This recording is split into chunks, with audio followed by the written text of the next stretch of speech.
Buat teman-temanku yang baru gabung, bisa cek di playlist untuk urutan videonya. Untuk judul baru, bisa cek juga. Bab 249, Tearing of a Beauty. Master misterius itu benar-benar memasuki menara bela diri dan muncul sebelum Feng Feiyun. Ini terlalu mengejutkan. Kelompok api membakar terang dan menerangi ruangan gelap, menyebabkan wajah Feng Feiyun mendapatkan warna merah. Dia berdiri tegak dengan tatapan serius untuk mengatakan, "Kamu cukup berani. Tidakkah kamu berpikir bahwa jika aku membuka mulutku, Tuan bela diri akan segera datang?" Petik 2. Kenapa kamu tidak mencobanya? Tangan Tuan itu tertutup api. Sebuah energi merah melayang di dekat jari-jari ini, gelang darah Feng Feiyun tiba-tiba memancarkan cahaya hitam yang dengan gila-gilaan memasuki pergelangan tangannya. Ini adalah pertama kalinya penindasan gelang diaktifkan. Sebuah kekuatan jutaan pound tiba-tiba menyerang lengannya, menyebabkan pembuluh darah dan meridiannya hampir pecah. Apalagi ini menyebar ke seluruh tubuhnya. Sang Tuan ingin mengintimidasi dia agar tunduk, tetapi dia tentu saja tidak akan hanya duduk di sana dan tidak melakukan apapun. Swoosh! Cincin roh tak terbatas berputar dengan cepat dan 6 diagram kuno keluar untuk membungkus lengannya. Itu berubah menjadi 6 lapis baju besi untuk menghentikan kekuatan segel darah. Kedua belah pihak mulai berbenturan. Satu pihak menentang sementara yang lain menyerang. Huff! Tuan itu mengulurkan tangan dan langsung menghancurkan 6 diagram menjadi partikel kecil yang terbang kembali kering.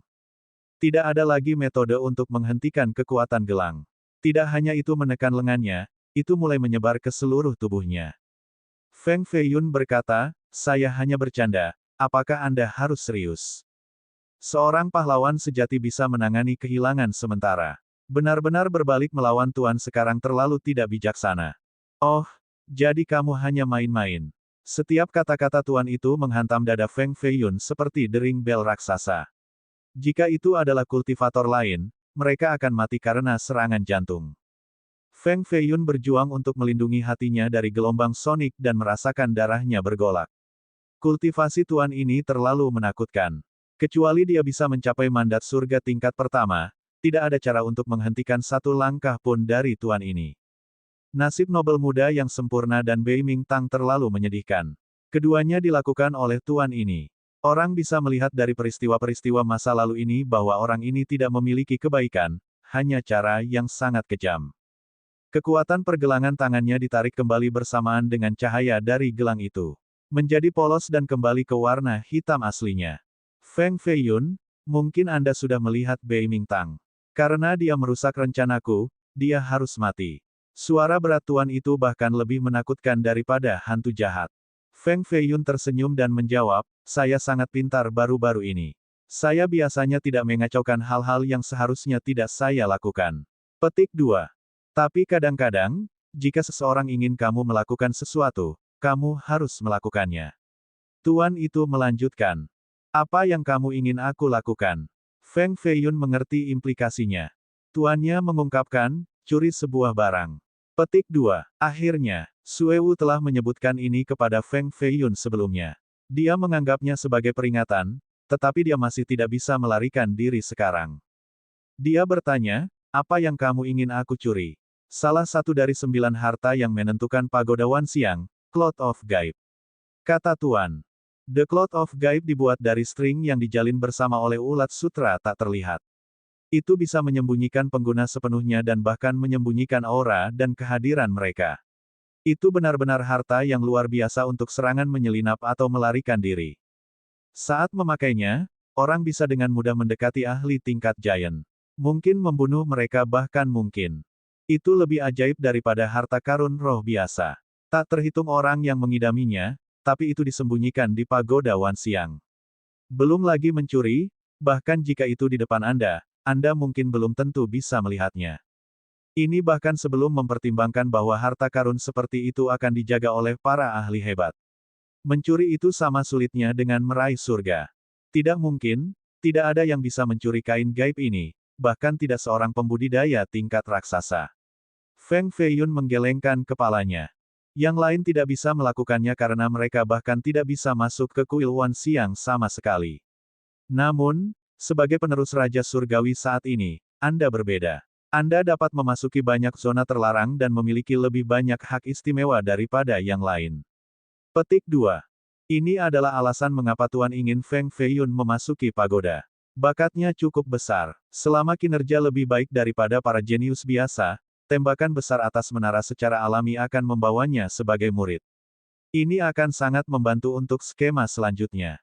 Untuk mencuri Cloud of Gaib, status khusus Feng Feiyun saat ini diperlukan. Aku telah menerima pesan bahwa kain itu disembunyikan di lantai 81 Menara Harta Karun Roh. Saya akan memberi Anda 3 bulan. Jika Anda masih belum bisa mendapatkannya pada saat itu, gelang darah di pergelangan tangan Anda akan mulai menyedot darah Anda sampai tidak ada yang tersisa. Petik 2. Aku yakin kamu tidak akan mau merasakan siksaan semacam itu. Suara serak terdengar lebih kejam, seperti hantu tua yang membawa cakar dan taringnya, beringsut lebih dekat ke Feng Feiyun untuk minum darahnya dan melahap hatinya. Suara itu saja sudah lebih dari cukup menyeramkan. Feng Feiyun ingin mengambil tindakan beberapa kali sambil berdiri di sana, tetapi dia berhenti sendiri. Bertindak sombong semua sekarang, Anda akan segera menangis. Petik 1. Aku akan mengirim pencuri tuan untuk membantumu, aku harap kamu tidak akan mengecewakanku terlalu banyak. Tuan tertawa terbahak-bahak. Pop, api yang melayang di udara padam semua. Semuanya menghilang saat Tuan pergi. Dia seperti naga suci dengan ekor yang tidak bisa dilihat. Tidak ada yang bisa melihatnya. 1. 3 bulan, tidak terlalu lama, tidak terlalu pendek. Sungguh sakit kepala, mengapa dia ingin mencuri Cloud of Gaib? Feng Feiyun mengerutkan alisnya sambil merenung. Lebih dari 10 kemungkinan yang berbeda muncul di kepalanya, tetapi semuanya dihilangkan satu demi satu. Akan sangat keliru untuk menilai Tuan misterius menggunakan akal sehat. Orang ini membuat Feng Feiyun merasakan krisis yang akan datang karena dia tidak bisa melihat melalui dia. Denting. Langkah kaki lambat muncul. Feng Feiyun menenangkan pikirannya. Pintu batu didorong terbuka. Di bawah cahaya lilin yang berkelap-kelip, seorang wanita cantik berjalan masuk. Tubuhnya berayun seperti pohon willow lemah yang tertiup angin. Dia telah berubah menjadi gaun ilmiah putih. Ini adalah seragam untuk murid Tuan Xiang. Setelah mengenakannya, dia terlihat lebih cerdas dan anggun. Dia masih mengenakan kerudung tipis sementara roti biasa di atas rambutnya dikecewakan. Jelas, dia baru saja mencuci wajahnya. Masih ada beberapa butiran air yang menetes ke rambut hitamnya yang lembut dan halus. Itu jauh lebih cantik dari rambut wanita lain. Feng Feiyun harus menyalurkan jiwa Phoenix-nya lagi untuk nyaris menolak pesonanya. Pria lain pasti sudah berlutut di bawah kakinya saat mereka melihat penampilannya. Hongyan, kau masih bangun. Dia bisa mencium aroma manis tubuhnya yang seperti begonia berwarna-warni di bulan Maret. Aku takut pada gelap. Dia memasukkan lilin yang dibawanya ke tempat lilin perunggu. Wajahnya menjadi lebih mempesona di bawah cahaya redup ini, tetapi itu juga membawa kemurnian sehingga tidak ada yang akan memiliki pikiran kotor terhadapnya. Feng Feiyun tidak pernah menganggap dirinya sebagai pria yang sempurna, tetapi dia benar-benar tidak memiliki pikiran jahat saat ini. Dia menganggapnya sebagai teman dan tidak akan pernah memaksanya untuk melakukan apapun terhadap tingkahnya. Itu benar, sebagian besar gadis sendirian di lingkungan yang aneh akan takut pada gelap. Meskipun Namong Hongyan telah tinggal di rumah bordil, dia tidak memiliki kultivasi apapun dan wanita yang lemah. Dia juga sedang tidak ingin berlatih. Master misterius yang bisa masuk ke menara marsial membuatnya merasa tidak nyaman juga. Orang ini benar-benar menakutkan. Dia hanya bisa mengambil satu langkah pada satu waktu sekarang. Saya akan tinggal bersamamu. Dia berjalan maju dan dengan lembut menyentuh rambutnya yang lembab. Dia kemudian bersandar di dadanya. Hanya dengan melakukan itu dia terbebas dari kekhawatiran, seolah-olah dia telah menemukan pelabuhan yang aman untuk tubuh dan pikirannya. Dia membawanya kembali dan berdiri berjaga di sebelahnya sampai dia tertidur sebelum kembali ke kamar untuk melatih seni pedangnya. Setelah berlatih selama 7 hari berturut-turut, ia berusaha memahami bagian terakhir dari tebasan pertama. Hari ini, ia berada di penguasaan 90%, hanya satu tingkat dari pemahaman lengkap. Pada titik itu, dia bisa melatih tebasan kedua yang bahkan lebih kuat. Namun, dia kehilangan sedikit esensi terakhir dari tebasan pertama. Selama 7 hari ini, Namong Hongyan sesekali datang menemuinya. Terkadang, dia membuat beberapa kue dan memainkan sitar saat dia makan. Itu penuh harmoni dan tawa seperti sepasang kekasih masa kecil. Dia juga akan membawa buah-buahan dan mengupasnya dengan hati-hati sebelum memberinya makan sendiri. Menurutnya, ini adalah satu-satunya hal yang bisa dia lakukan untuk membantunya. Jalur kultivasi benar-benar terlalu monoton. Terkadang, seseorang duduk selama ratusan tahun. Saat mereka keluar, seluruh generasi akan berubah. Sebagian besar teman mereka akan mati. Hanya sedikit yang tersisa, tetapi kebanyakan dari mereka mungkin juga akan bercocok tanam secara terisolasi. Ini adalah ujian mental bagi para pembudidaya. Orang-orang yang tidak tahan dengan pergaulan dan kesepian seperti ini pada akhirnya akan membuat mereka gila.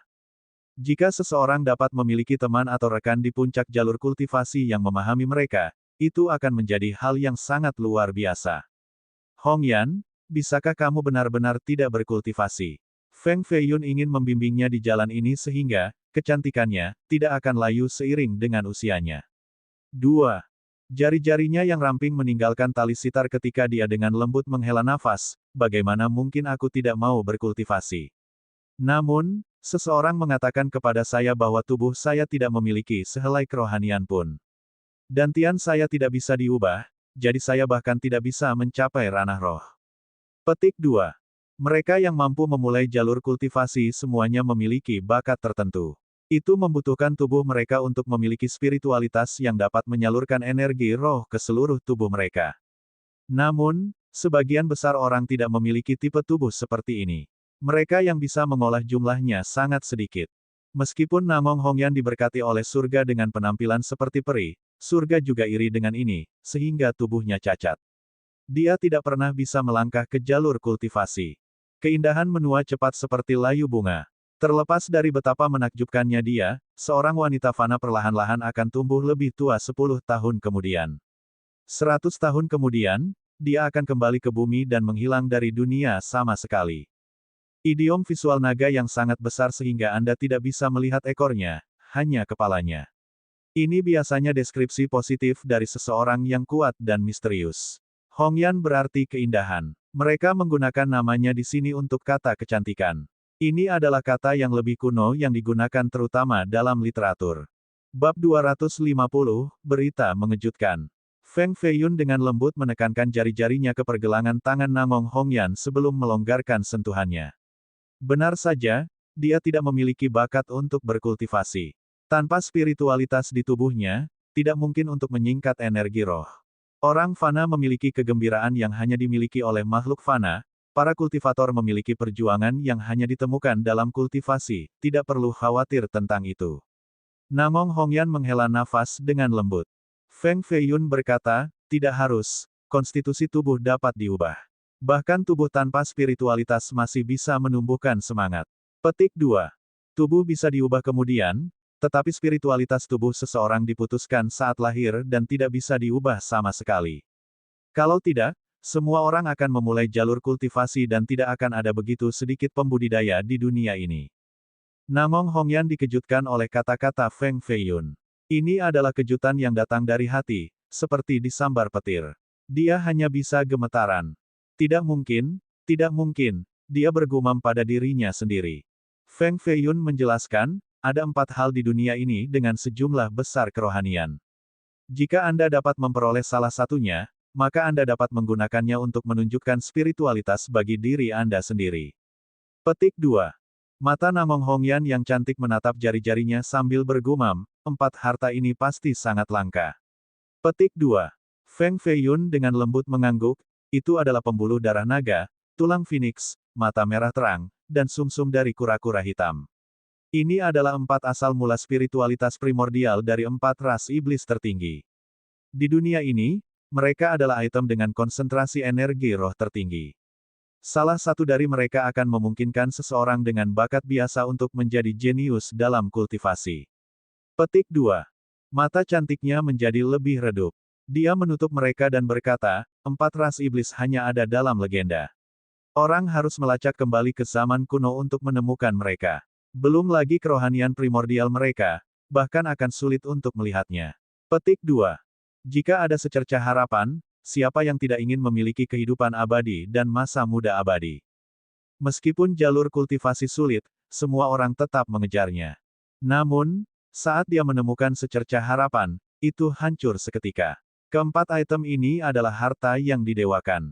Orang-orang hanya mendengar tentang mereka sementara tidak ada yang melihat. Dia berharap Feng Feiyun tidak mengatakan kata-kata ini. Kalau tidak, harapan tidak akan bangkit dan dia tidak akan merasa tersesat saat ini. Feng Feiyun menatapnya dalam-dalam untuk membaca perubahan halus dalam ekspresinya sebelum mengangguk. Kemudian, dia mulai mempelajari seni pedang lagi. Asteris asteris asteris. 3 markis besar surgawi, markis saking markis, Heaven Order markis, dan Omni Heaven markis memerintahkan hampir 100 juta pasukan untuk menyerang wanita jahat. Namun, mereka benar-benar kehilangan, darah mereka sekarang mengalir sejauh 3.000 mil. Petik 2. Pasukan surgawi menderita kerugian besar. Saya mendengar medan perang telah berubah menjadi gunung mayat dengan lapisan demi lapisan tulang yang mencapai lebih dari 1 meter. Orang-orang bahkan tidak bisa melihat sisi lain. Petik 2. Hanya dalam 1 hari, berita ini menyebar melintasi pagoda Wanxiang. Pasukan surgawi dari dinasti Jin telah benar-benar dikalahkan di Grand Southern Prefecture. Miliaran mayat di bawah Evil Woman membantai mereka, menciptakan lebih banyak jiwa dan tubuh yang hilang yang berserakan di wilayah tempat langit berubah hitam pekat. Omni Heaven Markis telah dibunuh oleh wanita jahat. Darahnya menodai seluruh gunung untuk memberinya nama baru, Markis Bloodhill. 2 markis surgawi lainnya lolos dengan luka-luka. Ada yang mengatakan bahwa Heaven Saking Markis terinfeksi oleh racun mayat. Dia harus membubarkan kultivasinya sendiri untuk mempertahankan hidupnya. Ada terlalu banyak pesan hari ini mengenai topik yang sama, pertempuran yang menghancurkan bumi di Grand Southern Prefecture. Setiap pesan menyebabkan ketakutan dan keresahan. Tidak ada yang bisa tenang dan berkultivasi dalam damai. Pertempuran itu terlalu tragis, itu berlangsung selama 7 hari 7 malam. Mayat-mayat jahat ada di mana-mana. Pada saat seseorang terbunuh, sedetik sudah merangkak keluar dari tanah. Tidak mungkin membunuh mereka semua karena jumlahnya bertambah. Pasukan suci yang diarahkan dibantai pada saat itu. Petik 2. Beberapa menjadi mayat jahat sementara yang lain mati untuk tidak pernah bangun lagi. Seorang jenderal yang melarikan diri dari medan perang sampai ke pagoda Wanxiang menyebarkan cerita-cerita ini. Beberapa hari kemudian, lebih banyak tentara dari tentara mencari suaka di pagoda untuk melarikan diri dari pembantaian. Lebih banyak berita muncul. Dari 28 kabupaten di Grand Southern Prefecture, 9 telah sepenuhnya jatuh ke tangan wanita jahat. Para pembudidaya di sana tidak bisa menghentikan langkahnya dan didorong kembali terus-menerus sambil menderita banyak korban. Petik 2. Banyak gerbang abadi utama harus melarikan diri sambil meninggalkan alasan keberuntungan mereka. Tempat-tempat ini telah berubah menjadi sarang mayat-mayat jahat ini.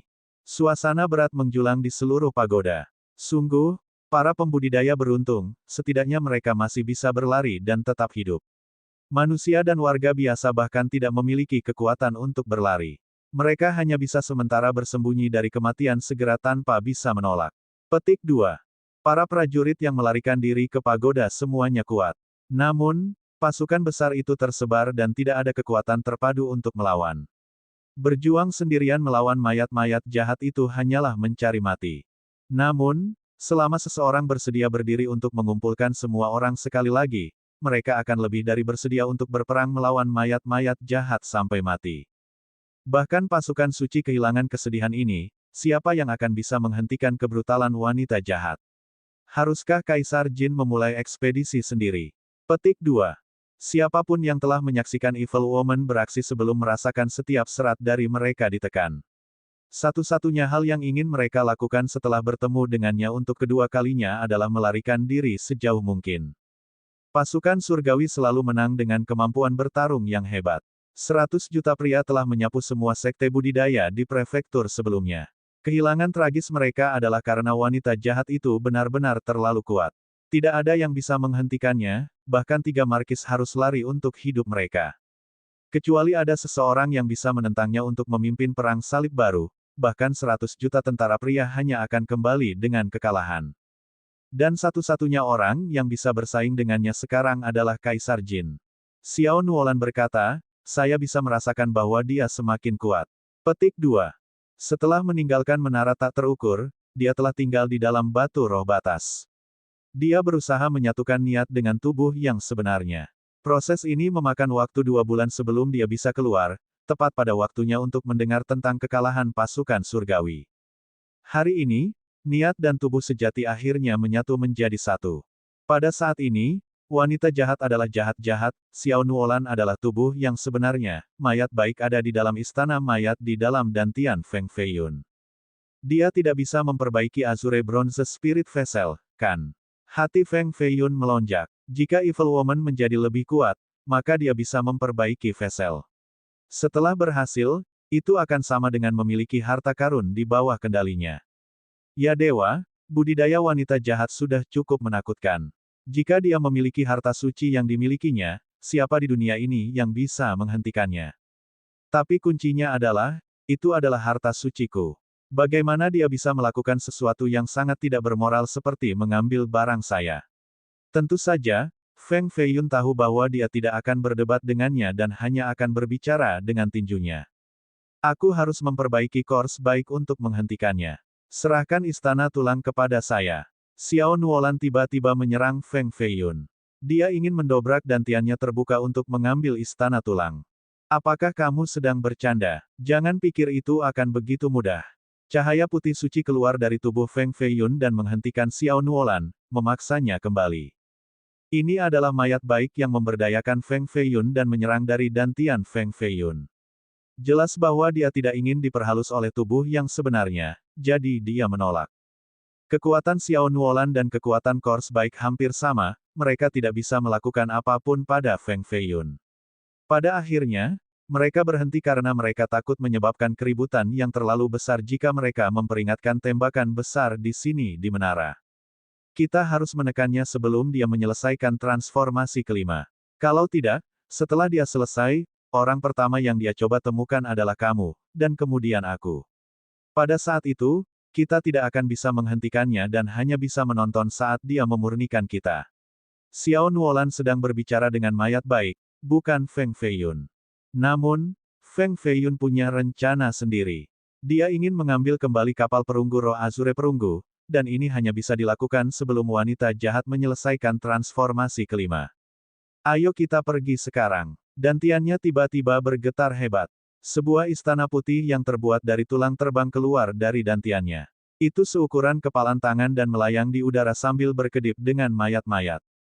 Baik Xiao Nuolan dan course baik bisa merasakan kekuatan wanita jahat naik terus pada tingkat yang luar biasa. Mereka tidak bisa menunggu lebih lama lagi dan berniat bekerja bersama untuk menekannya. Kalau tidak, konsekuensinya akan menjadi bencana. Keduanya melonjak ke awan dan terbang bersama menuju kanopi selatan. Hanya dalam beberapa napas, mereka berada 1000 mil jauhnya. Bahkan istana mayat putih sudah pergi, mengapa aku selalu kehilangan semuanya? Semua keuntungan diambil olehnya, bagaimana mungkin? Tidak, saya harus pergi ke Grand Southern Prefecture juga untuk mengambil kembali kapalku. Feng Feiyun meratap.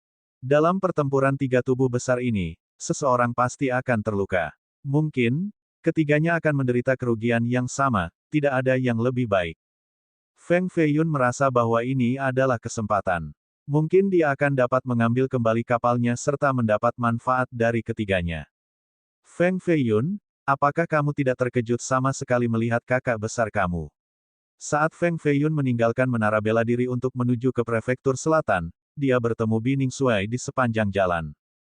Bining Shuai sedang duduk di dahan pohon seperti monyet hitam sambil menggigit buah merah seolah-olah dia telah menunggu Feng Feiyun untuk sementara waktu sekarang. Kamu, saat Feng Feiyun melihatnya, dia segera mengambil cincin roh tak terbatas dari ibu jarinya dan mencengkeramnya dengan erat. Dia melakukan hal yang sama pada boundary Spirit Stone yang tergantung di ikat pinggangnya dan menyimpannya di saku dadanya. Namaku bukan, kamu. Saya adalah murid paling romantis dari Menara Teknik, pria paling tampan di dunia, Bining Shuai. Bining Shuai tertawa dan melompat turun dari pohon. Dia meraih lengan Feng Feiyun dan menariknya kembali. Apa yang kamu lakukan? Feng Feiyun merasa sangat tidak aman untuk menjadi begitu dekat dengannya. Seseorang memintaku untuk membantunya mengambil item dari menara harta. Dia mengatakan bahwa kamu adalah rekanku, jadi aku datang untuk menemuimu. Ekspresi Bining Shuai menjadi sedikit tidak wajar. Jelas, ini bukan pikiran yang ada di benaknya. Feng Feiyun melirik dan memperhatikan bahwa remaja berwajah gelap ini juga mengenakan gelang darah di pergelangan tangannya. Dia sedikit terkejut dan mengerti bahwa penolongnya dalam mencuri kain gaib adalah Bining Suai. Orang ini tidak memakai gelang itu sebelumnya, sejak kapan dia dipaksa untuk memakainya oleh Tuan Misterius. Bab 251, Perintah Raja Surgawi. Feng Feiyun awalnya ingin mengikuti Xiao Nuolan dan Good Course menuju Grand Southern Prefecture untuk merebut kembali Azure Bronze Spirit Vessel miliknya. Namun, ada jalan memutar yang tidak terduga. Tampaknya pemuda berwajah gelap ini, Bining Suai, telah lama menunggunya dan tidak akan membiarkannya pergi. Tidak banyak waktu yang tersisa. Jika kita tidak bisa mencuri jubah gaib, kita berdua akan mati. Pencuri itu juga melihat gelang darah di pergelangan tangan Feng Feiyun dan mengerti bahwa mereka berdua mengalami nasib yang sama. Tuan misterius itu adalah iblis. Semua hanya bidak yang tidak bisa lepas dari kendali Tuan. Gelang itu telah menjadi duri di hati Feng Feiyun, tetapi dia tidak bisa menghancurkannya meskipun memiliki banyak metode. Roh harta karun memiliki kekuatan yang cukup untuk melakukannya, tetapi serangan baliknya akan terlalu kuat. Feng Feiyun hampir menghancurkan pergelangan tangannya sendiri dengan metode ini, jadi dia hanya bisa berhenti pada akhirnya. Dia berhenti untuk melihat ke langit dan memperhatikan beberapa sinar cahaya melesat ke cakrawala sambil membawa kekuatan tertinggi. Karakter tingkat penguasa menara sedang menuju ke lokasi pusat pagoda Wan Xiang. Grand Southern Prefecture telah mengalami perubahan besar. Pasukan surgawi yang tak terkalahkan telah melarikan diri. Mereka semua dibantai sejauh 3.000 mil, mengejutkan dunia, sehingga para penguasa menara harus segera bersidang untuk membahas tindakan pencegahan. Dong, dong, lonceng menara lonceng menggema melintasi pegunungan sepanjang hari seolah-olah sedang berduka atas kematian tragis mereka yang jatuh di medan perang. Sesekali, sinar cahaya akan melesat melintasi langit, menciptakan fluktuasi di atmosfer. Banyak penguasa menara dipanggil dari sesi budidaya terisolasi mereka. Ada sosok yang dikenal melintasi langit dengan rambutnya diikat sementara membawa aura yang mulia. Ini adalah Lord Spirit Treasure Tower. Dia juga dipanggil oleh lonceng untuk berpartisipasi dalam pertemuan itu. Mata Feng Feiyun terbakar dengan api saat dia menatap ke langit, The Spirit Treasure Tower Lord telah meninggalkan menaranya. Ini adalah waktu terbaik untuk mencuri kain. Petik 2. Dia telah bertemu Tuan Menara ini sebelumnya. Itu adalah seseorang dari level Giant. Selama dia memimpin menara, tidak akan ada kesempatan untuk mencuri jubah gaib. Tuan Menara ini telah hidup selama beberapa ratus tahun, namun dia masih sangat cantik. Waktu tidak bisa meninggalkan jejak di tubuhnya. Bining Suai menatap sosok terbang di langit. Jika kamu tidak pergi sekarang, dia akan segera kembali. Feng Feiyun menendangnya sebagai pengingat sebelum berlari ke menara harta karun. Tendangan ini mengenai pantat Bining Suai tepat di tempat lukanya yang tidak sembuh. Mulutnya berkerut karena rasa sakit, persetan. Dia mengutuk dan mengusap pantatnya sebelum mengejar. Budidaya mereka bisa dipuji sebagai raja di kalangan generasi muda, sehingga mereka cukup cepat, mereka berhasil mencapai menara harta sebelum kembalinya tuannya. Hutan bambu hijau membentang ribuan mil seperti lautan pohon bambu. Lampu menyala di tempat ini. Mereka adalah rumput semangat milenium dan bunga roh yang ditanam oleh senior pagoda harta karun. Ada harta yang luar biasa yang tak terhitung jumlahnya di wilayah ini, tetapi mereka semua memiliki tuan. Ini adalah pertama kalinya Bining Suai mengunjungi lokasi suci ini, jadi dia takut dengan adegan ini. Ini layak disebut tanah suci Treasure Masters. Lagi pula, harta tersebar di mana-mana. Dia juga penilai ahli dan telah membaca peringkat roh harta yang ditulis oleh Scholar Heaven Calculating beberapa kali. Beberapa benda dari sana tepat di depan matanya, mereka menggoda dia untuk mengambilnya. Ini adalah bunga roh di peringkat roh harta karun. Itu telah berkembang selama lebih dari 3.000 tahun dan dapat memperpanjang umur seorang ahli mandat surga hingga 50 tahun. Dia melirik puncak tidak jauh dari sana dan melihat bunga merah muda seukuran seseorang. Itu juga menyerupai gumpalan api, sehingga orang bisa melihatnya dari 100 mil jauhnya. Di sebelah bunga merah duduk seorang pria tua dengan rambut abu-abu dan janggut abu-abu. Dia tak tergoyahkan dengan pedang kuno yang tergantung di punggungnya. Ada seorang kultivator mandat surga yang ingin mencuri bunga ini dan ditebang olehnya. Mayat pembudidaya dimakamkan di bawah tanah untuk menjadi pupuk bagi bunga ini. Bunga merah ini memiliki latar belakang yang bagus. Pernah tumbuh di sebuah makam di beberapa reruntuhan kuno. Tuan harta karun peringkat 7 menggalinya dari sana dan menanamnya kembali di tanah suci ini. Sejak saat itu, seorang ahli top telah melindunginya. Mengutuk. Apakah itu bambu ungu dalam daftar? Saya mendengar bahwa seorang bijak yang bijak mencoba mendapatkan kelahiran kembali pada bambu ini. Dia hampir berhasil tetapi akhirnya ditelan oleh surga. Pencuri melihat bambu ungu di air di depan mereka. Kakinya tiba-tiba berhenti karena dia tidak tahan untuk pergi. Ini adalah pohon bambu tempat orang bijak tinggal untuk memahami Dao. Tingginya 380 meter dan lebih tebal dari ember air besar. Itu menyerupai pohon surgawi ungu saat daunnya melayang ke awan. Bining Shuai sangat terguncang dan ingin menggalinya tetapi dihentikan oleh Feng Feiyun. Pakar kuat lain sedang belajar di sana. Jika kamu ingin mati, maka lakukanlah. Pada hari pertama mengunjungi tempat ini bersama Murong Ta, Feng Feiyun menyadari betapa menakjubkannya pohon ini. Dia ingin membuka gua di bawahnya tetapi dihentikan oleh pedang surgawi tingkat roh harta. Jika dia tidak mundur cukup cepat, dia akan mati di bawah tepinya. Meskipun tidak menjadi master harta karun, perasaan spiritual Bining Shuai menakutkan. Itu 100 kali lebih banyak dari pria biasa, tidak jauh lebih lemah dari Feng Feiyun. Dia melihat aura mengerikan datang dari puncak pohon bambu dan membuatnya tidak berani bernapas.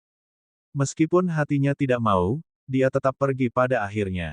Setelah melampaui kesusahan bumi untuk mencapai mandat surga tingkat pertama, aku pasti akan kembali dan mencuri semua harta karun di sini. Feng Feiyun dan Bining Shuai sama-sama berbagi pemikiran ini. Namun, keduanya berpura-pura tidak peduli. Sepanjang jalan, mereka melihat semakin banyak harta, tetapi mereka melewati mereka tanpa peduli. Seorang pria yang dihiasi baju besi perak berbicara, tanah utama menara harta karun roh hanya untuk para guru menara, tidak ada pelanggaran yang diizinkan. Junior, pergi sekarang. Jika bukan karena jubah putih menandakan murid mereka, dia akan langsung menyerang Feng Feiyun dan Bining Shuai bukannya membuang-buang napas. Feng Feiyun pernah ke sini sekali, tapi dia punya guru yang menuntunnya saat itu dan tidak melihat tentara lapis baja ini melindungi menara. Penjaga lapis baja lain muncul. Keduanya cukup kuat dan memberikan kekuatan yang tak terduga dan tak tertahankan. Aku adalah penerus Raja Surgawi, di sini atas perintahnya. Feng Feiyun mengeluarkan token lencana hitam. Itu sekitar seukuran telapak tangan dan beratnya 99 pound dengan tulisan, Raja Surgawi, terukir di atasnya. Aura yang menindas datang dari sana seolah-olah Raja Surgawi ada di sini sendiri. Berdebar, bok, kedua penjaga menyingkirkan tombak mereka dan berlutut dengan satu lutut di tanah, salam Raja Surgawi. Petik 2. Hanya ada satu tanda seperti ini di seluruh dunia, dan itu mewakili kehendak Raja Surgawi. Itu menggunakan bahan yang sama dengan, segel surgawi, dari Kaisar Jin dan, perintah Ratu, dari Ratu Surgawi. Itu telah diturunkan selama ribuan tahun dan berisi prestise yang tak tersentuh dari keluarga kerajaan. 1. Lambang Raja Surgawi berbobot 99 pound, segel surgawi adalah 308 pound, pesanan ratu adalah 63 pound. Semuanya dibuat dari logam surgawi langka yang telah digunakan sepenuhnya. Seseorang akan kesulitan untuk menemukan logam yang sama sekali lagi di masa sekarang. Meskipun Feng Feiyun memiliki lencana, dia belum memenangkan pengakuan karena dia belum diberikan gelar Raja Surgawi. Ini berarti bahwa dia tidak bisa mengukir tandanya sendiri pada lencana, dan dia tidak akan bisa menggunakan kekuatan suci yang terakumulasi dari Raja Surgawi sebelumnya. Melihat lencana itu mirip dengan melihat Raja Surgawi, jadi bagaimana mungkin kedua penjaga ini tidak berlutut? Para senior, tolong bangkit. Feng Feiyun secara alami tidak berani bertindak arogan dan menyingkirkan lencana tak lama setelah itu.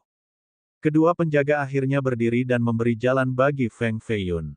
Raja Surgawi dan Dewa Menara Harta Karun adalah anggota keluarga kerajaan, jadi bisa dimengerti jika Raja mengirim muridnya sendiri ke Menara Harta. Selain itu, mereka tahu bahwa Feng Feiyun pernah menjadi murid Menara Harta Karun.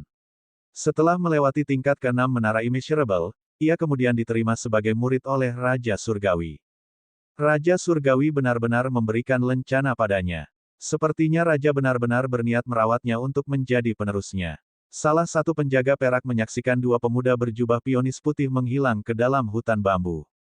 Penjaga lainnya berkata dengan emosi, seseorang harus tak terkalahkan untuk menjadi Raja Surgawi yang baru. Dia harus menerima tantangan dari semua raja muda dan menginjak-injak mayat yang tak terhitung jumlahnya untuk mencapai puncak. Itu sama untuk Raja Surgawi saat ini, jalannya adalah salah satu dari darah dan tulang. Petik 2. Mereka berdua saling melirik sebelum tenggelam ke tanah. Mereka hanya penjaga dan tidak berani berkomentar dan melampaui batas mereka. Setelah melewati dua penjaga, keduanya melihat lebih banyak penjaga menara di sepanjang jalan, satu lebih kuat dari sebelumnya. Bahkan ada karakter di tingkat setengah raksasa yang menghalangi jalan mereka. Namun, setelah melihat lambang itu, gerombolan itu semua melakukan upacara yang sama sebelum kembali ke kegelapan sekali lagi. Sial, Kakak Feng, bisakah kamu meminjamkan lambangmu untuk bermain selama 2 hari?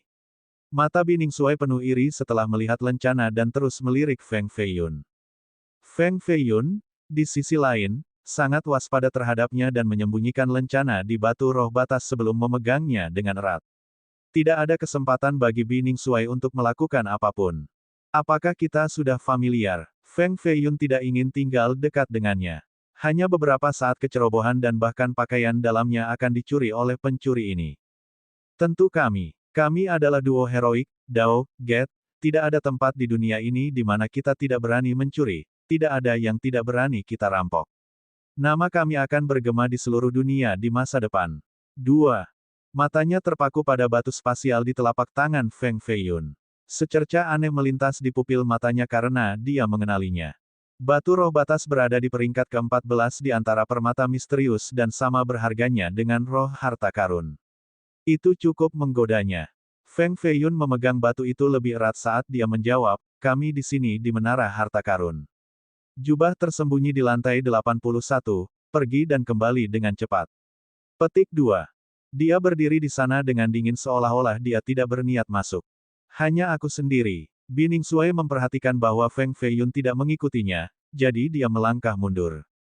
Tentu saja, aku akan berdiri di luar dan mengawasimu. Feng Feiyun duduk di atas batu putih di hutan bambu dan tersenyum, jika kita adalah duo heroik gerbang Dao, maka kita perlu membagi tanggung jawab kita dengan jelas. Jika Tuan Menara kembali, saya akan segera memberi tahu Anda. Petik 2. Adikmu, Bining Suai ingin mengutuk. Meskipun Tuan Menara tidak hadir, menara ini masih penuh bahaya dengan banyak pakar seperti awan di langit. Menyelinap ke dalam dan mencuri jubah gaib sama artinya dengan menarik chestnut dari api. Jika Anda ingin membagi tanggung jawab dengan jelas, lalu mengapa Anda tidak pergi dan saya akan menjaga di luar? Catatan, Ratu Surgawi harus menjadi istri kaisar, bukan milik Raja Surgawi.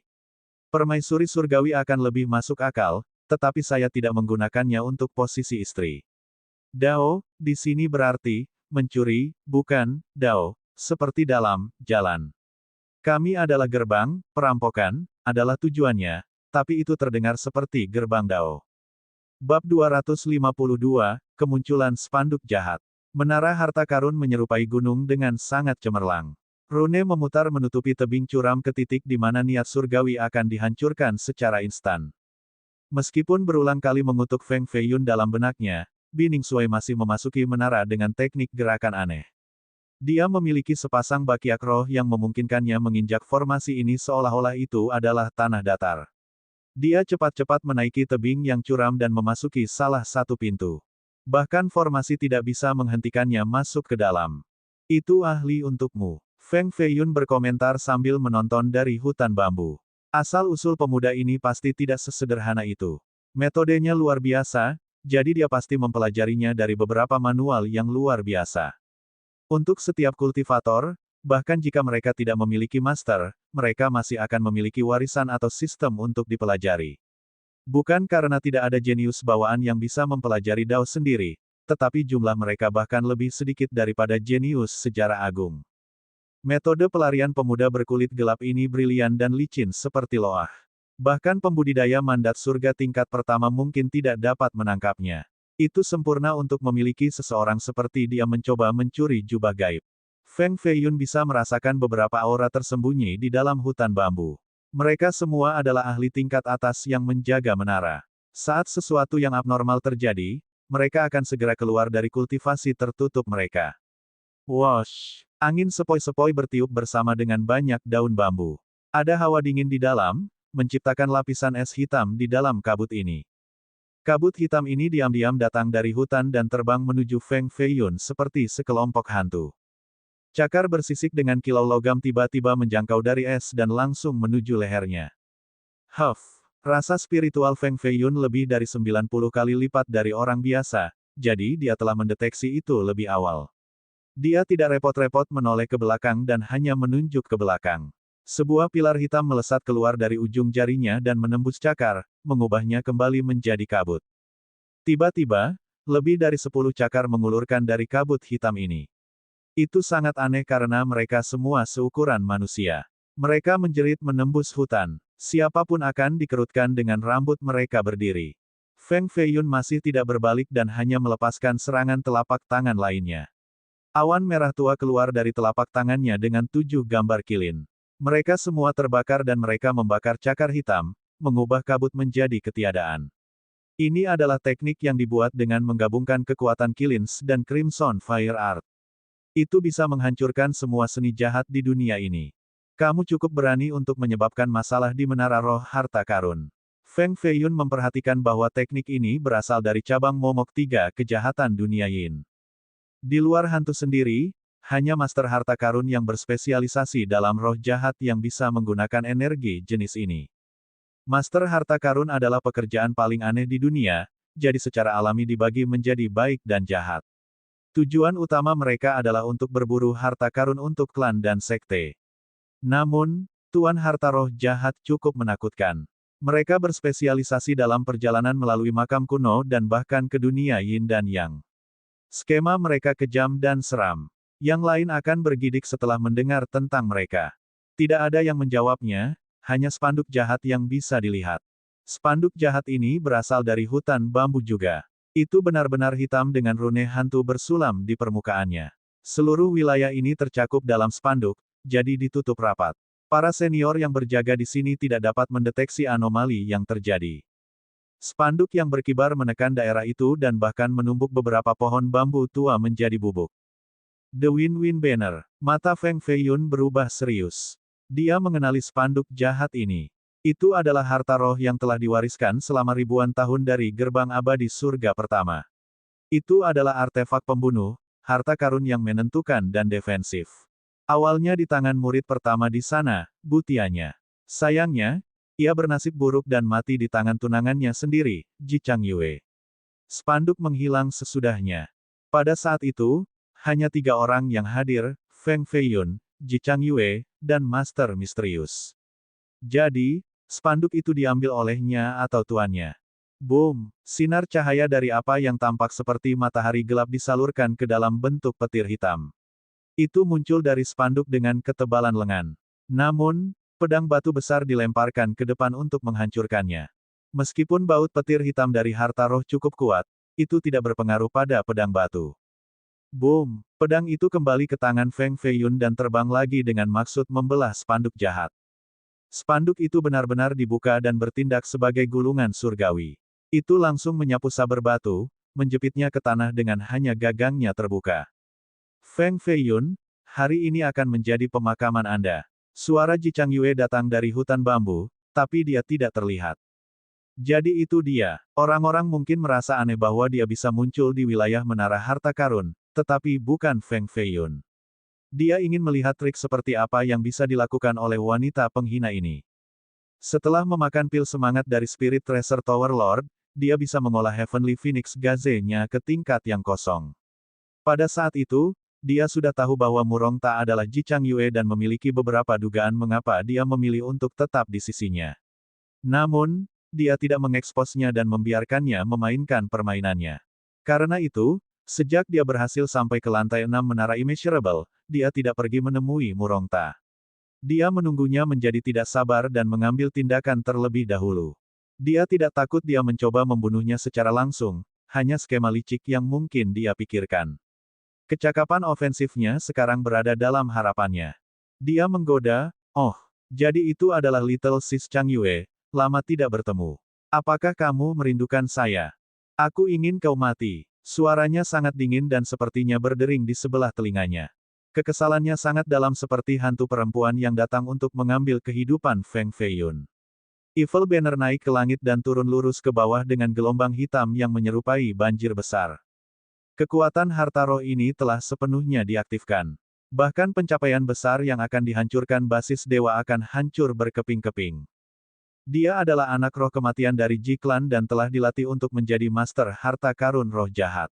Dia akhirnya memperbaiki spanduk angin Grand menjadi spanduk jahat.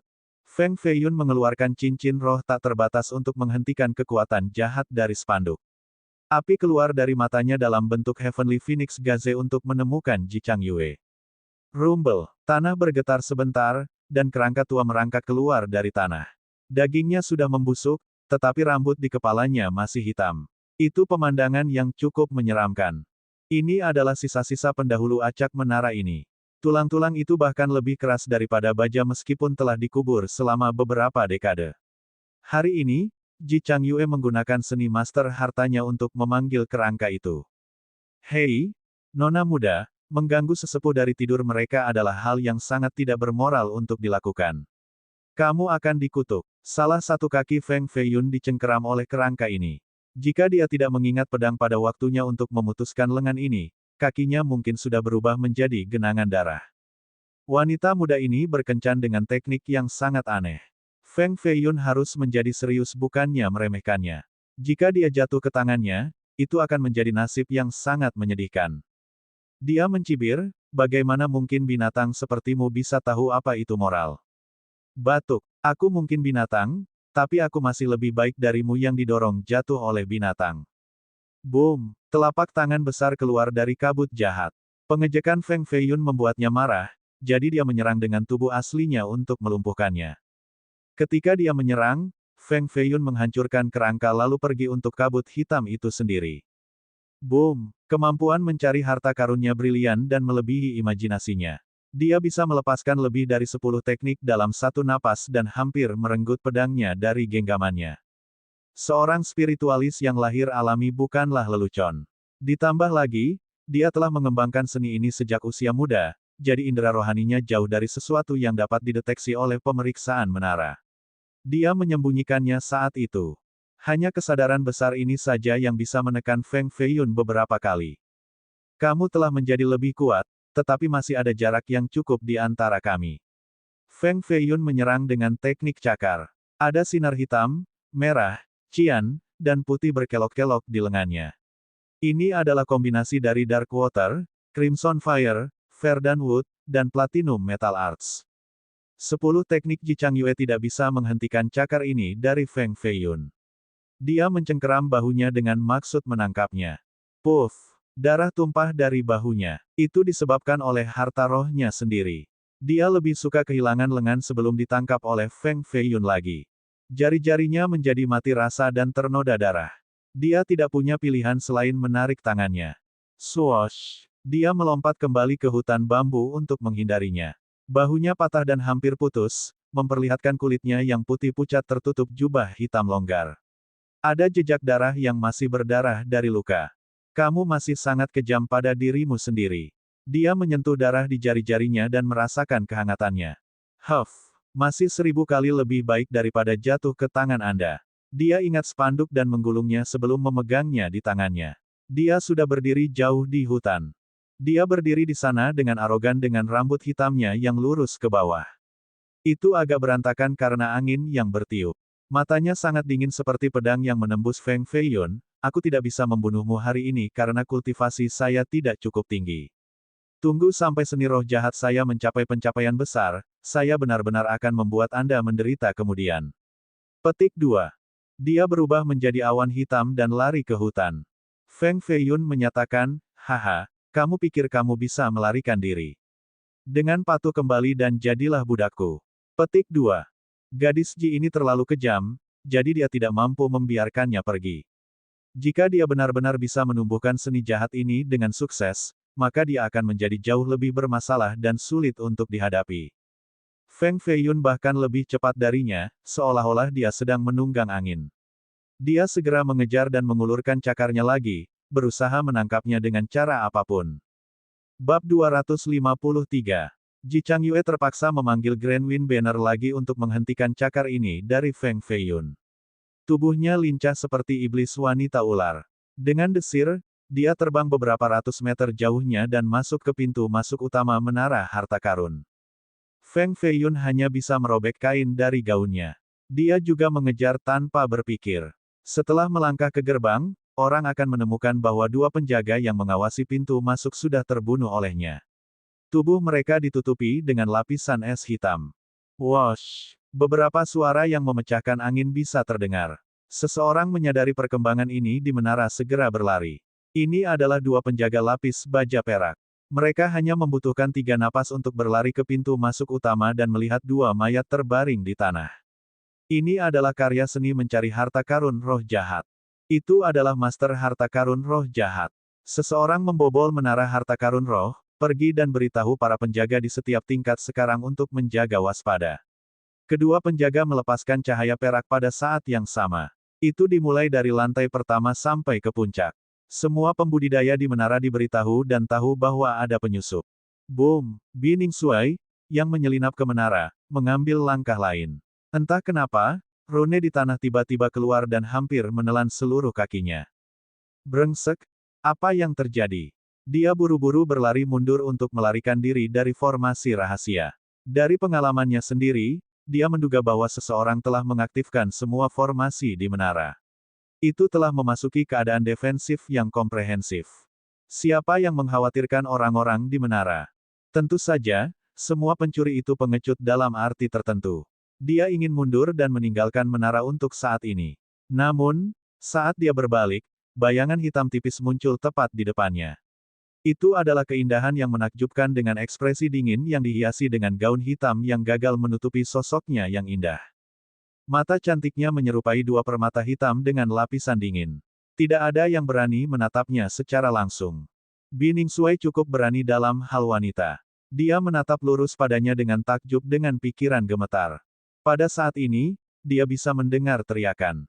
Salah satu dari mereka seperti guntur yang meledak di sebelah telinga seseorang, menyebabkan kepalanya berdering, "Nyahlah sekarang." Ji Changyue berlari tepat dan menendangnya terbang sebelum bergegas ke puncak menara, menghilang di tangga batu yang mengarah ke lantai 81. Kepalanya menabrak dinding, mengeluarkan suara keras. Pria malang itu nyaris mematahkan hidungnya dan wajahnya menjadi bengkak. Dia mengutuk, "Ibumu. Anda pikir Anda dapat menendang orang kapanpun Anda inginkan hanya karena Anda cantik. Ayahmu akan, ah." Swoosh! Feng Feiyun bergegas dari bawah dan menutup mulutnya, berhenti berteriak, "Semua ahli di menara akan datang ke sini sekarang." Petik 2. Beberapa aura menakutkan datang dari berbagai tingkat menara. Masing-masing dari mereka mewakili ahli yang sangat kuat. Ini adalah tempat rahasia di menara, jadi ahli yang sangat kuat ditempatkan di sini. Aura serupa datang dari lantai 81, jadi Feng Feiyun dan Bining Shuai menyembunyikan aura mereka sendiri dan sambil membungkam napas mereka. Mereka juga memperlambat aliran darah mereka sambil tetap tak bergerak seperti dua patung. Setelah beberapa lama, aura di lantai 81 akhirnya menghilang. Keduanya menghela napas lega. Itu jelas seorang kultivator mandat surga yang melindungi jubah gaib. Dia sudah diberitahu jadi kita harus menunggu dan pergi lagi di lain waktu.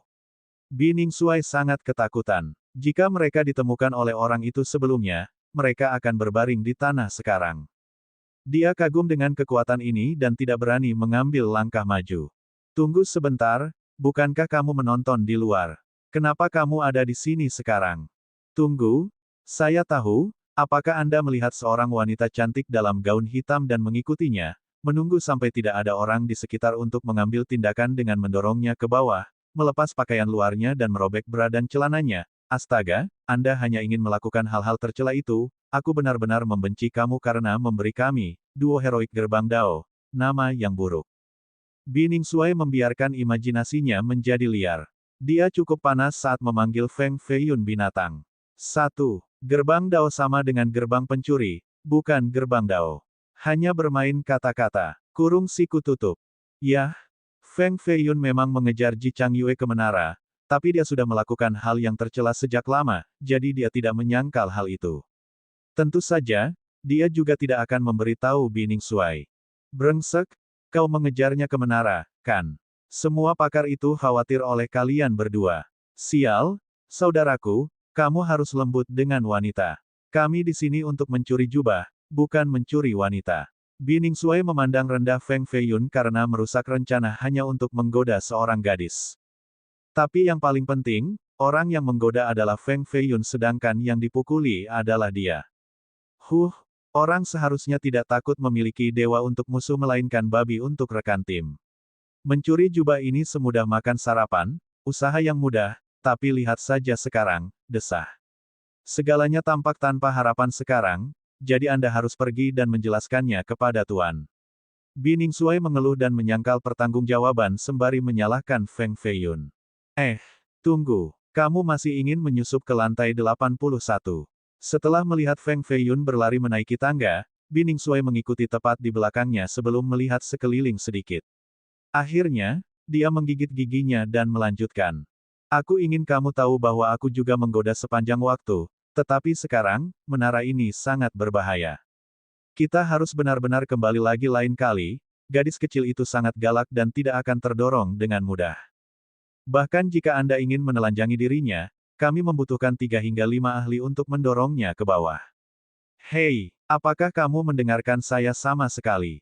Gadis itu mungkin tumbuh cukup baik, tapi dia terlalu pedas. Bagaimana jika dia menendangmu dan mengubahmu menjadi Kasim?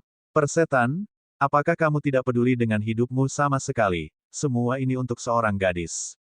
Bining Sui terus mengoceh. Feng Feiyun tiba-tiba berhenti dan berkata, jika kamu terus mengoceh seperti ini, kita benar-benar tidak akan bisa mencuri jubah gaib itu. Petik 2. Bining Sui berbisik, ada ahli tertinggi yang melindunginya, kita tidak bisa mencurinya. Petik 2. Mereka berhasil sampai ke lantai 81.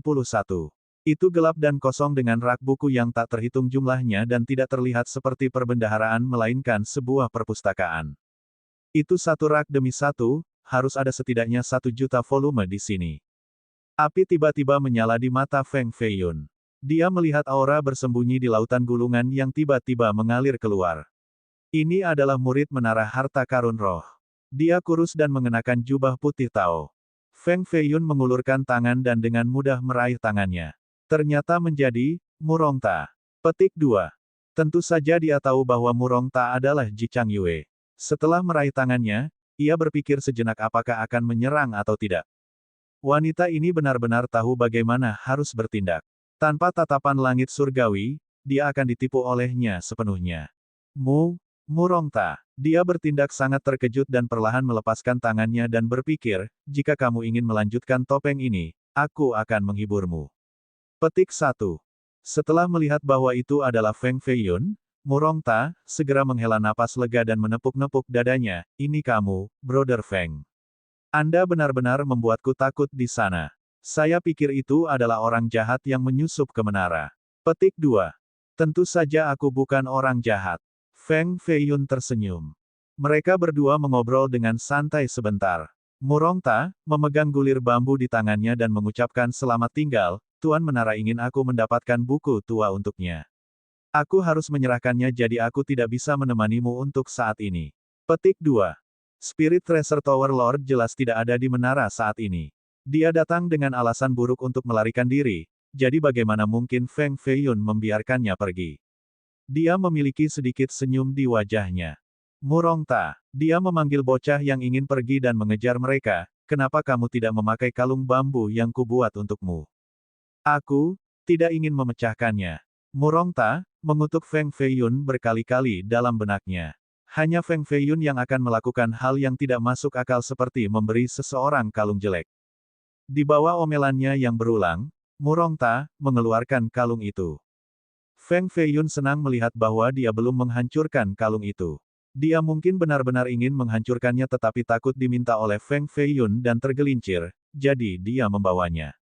Aku akan membantumu memakainya. Dia sengaja ingin membuatnya jijik sambil berpikir dalam benaknya, jika kamu ingin bermain, aku akan membuatnya tak tertahankan untukmu.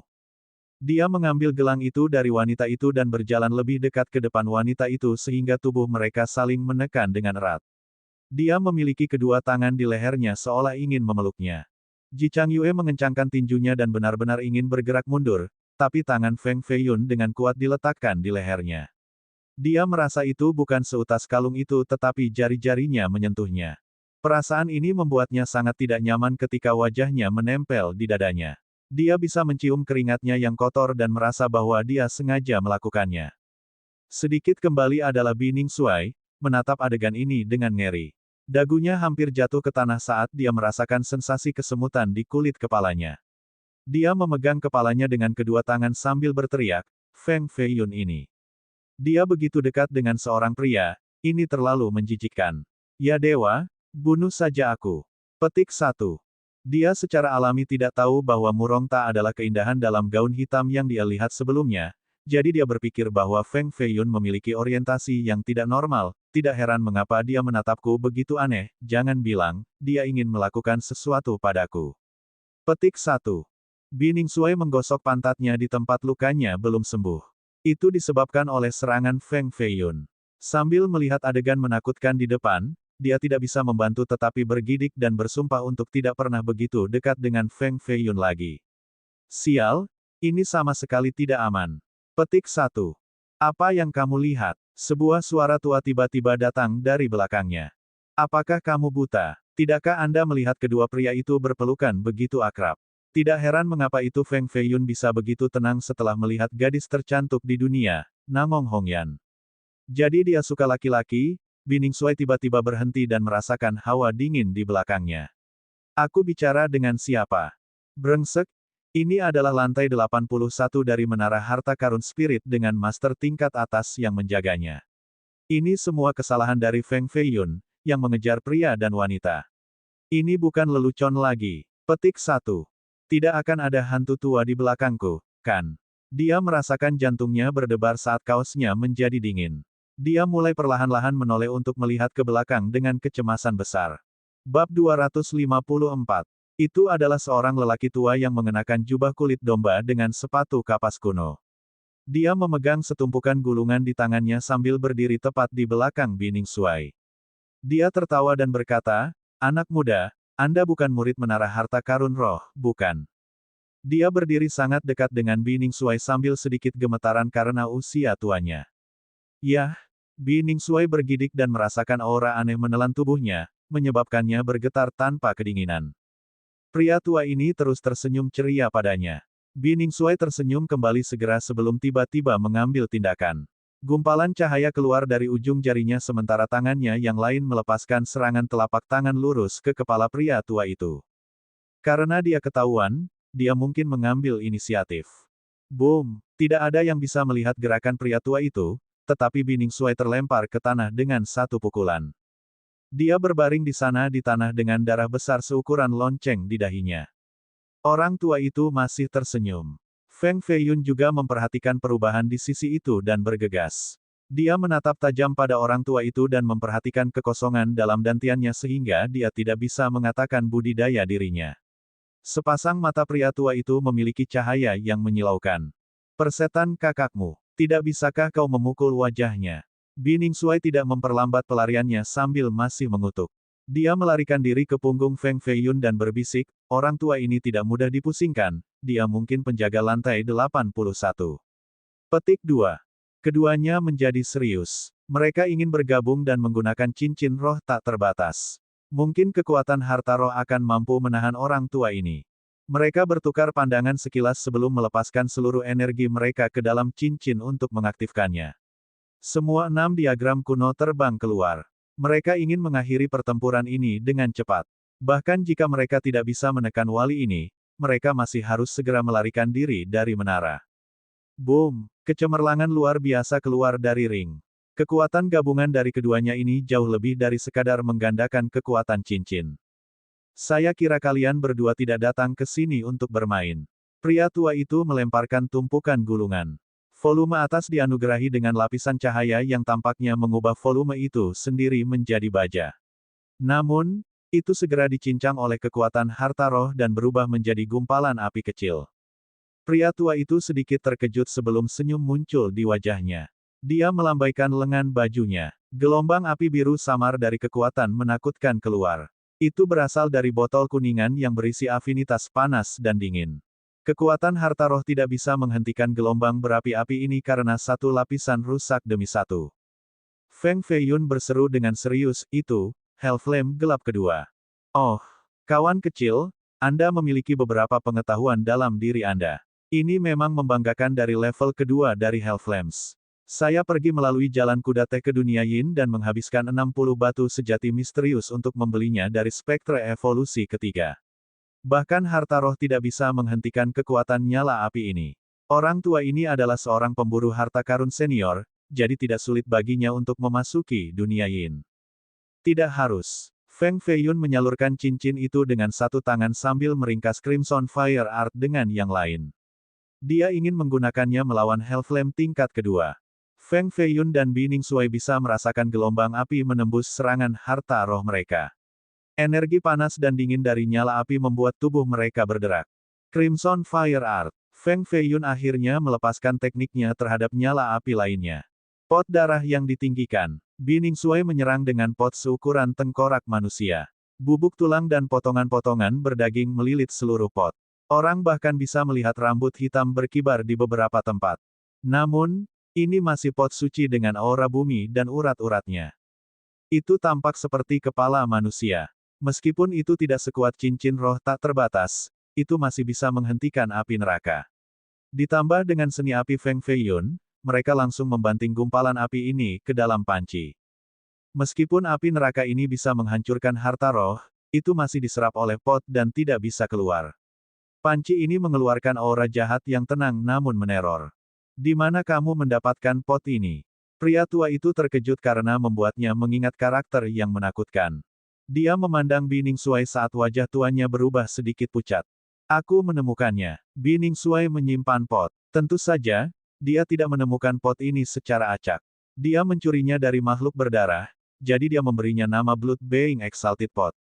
Itu memiliki kedekatan jahat yang luar biasa, jadi dia memberinya nama keren ini.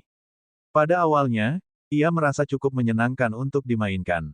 Namun, saat dia menyimpannya di sisinya, dia akhirnya merasakan ketakutan yang belum pernah terjadi sebelumnya. Setiap malam, panci itu akan membisikkan nyanyian iblis yang tidak terlihat, sehingga dia tidak bisa tidur sama sekali.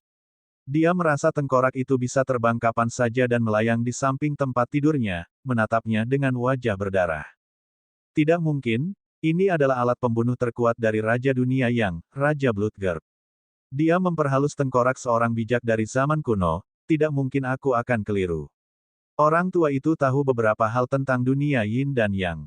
Dia juga mengerti betapa mengerikannya raja-raja dari dunia Yang itu, jadi dia cukup takut dengan pot. Fu, Cek, orang itu, adalah Raja Yang World.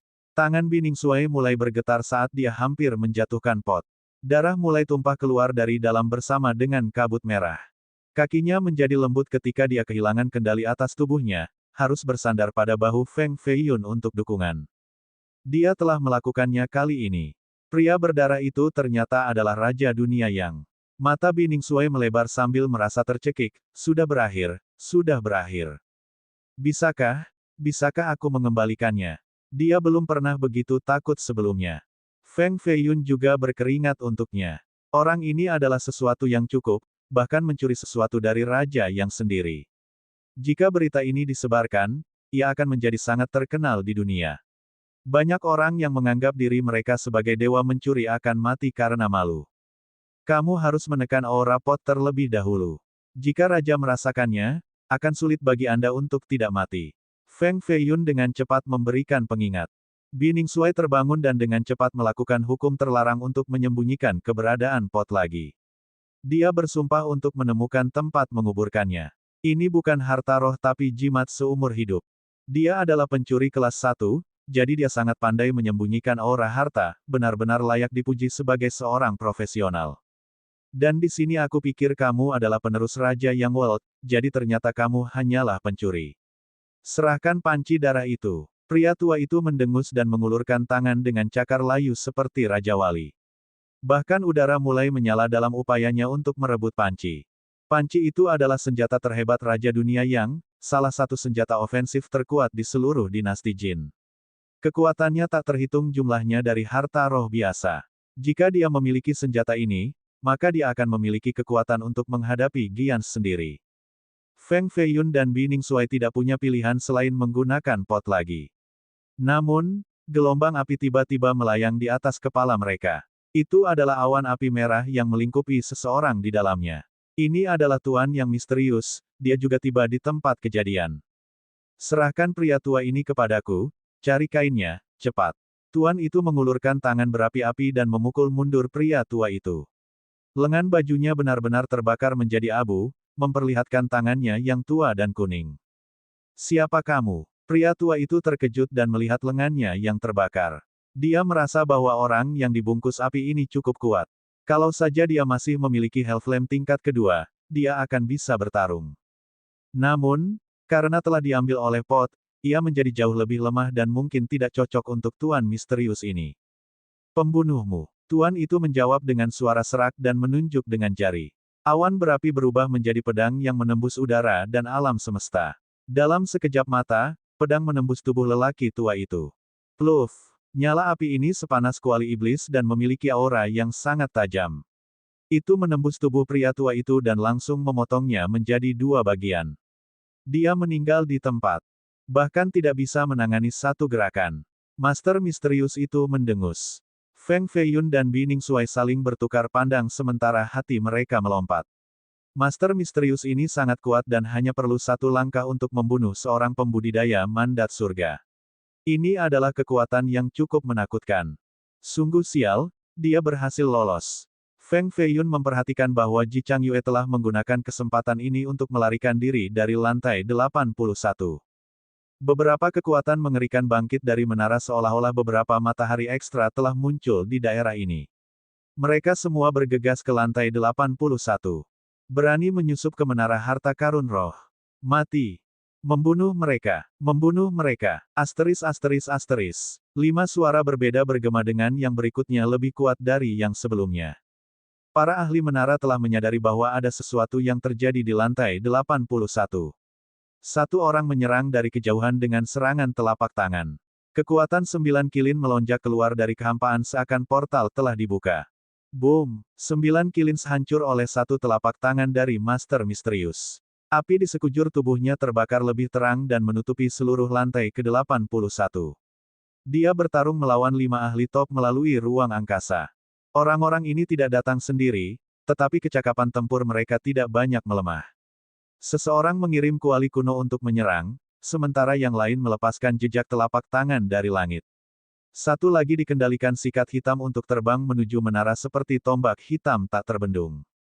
Rumble, Master Misterius itu berdiri di tengah menara tanpa bergerak sambil bertarung 1 lawan 5. Lautan api yang mengepul keluar dari tubuhnya. Dia sama sekali tidak dirugikan. Gaya seperti itu menyerupai dewa api yang menekan ke-9 surga. Cepat. Sementara itu, Feng Feiyun dan Bi Ningsuai berusaha menemukan jubah gaib pada tingkat ini. Mereka menggunakan teknik terkuat mereka, Feng Feiyun menggunakan Heavenly Phoenix Gaze-nya sementara Bi Ningsuai mengaktifkan genggamannya yang tidak terdeteksi. Kombinasi yang sempurna saat mereka menyapu seluruh lantai. Yang satu bisa melihat semua ilusi sementara yang lain bisa memetik bintang-bintang dari langit.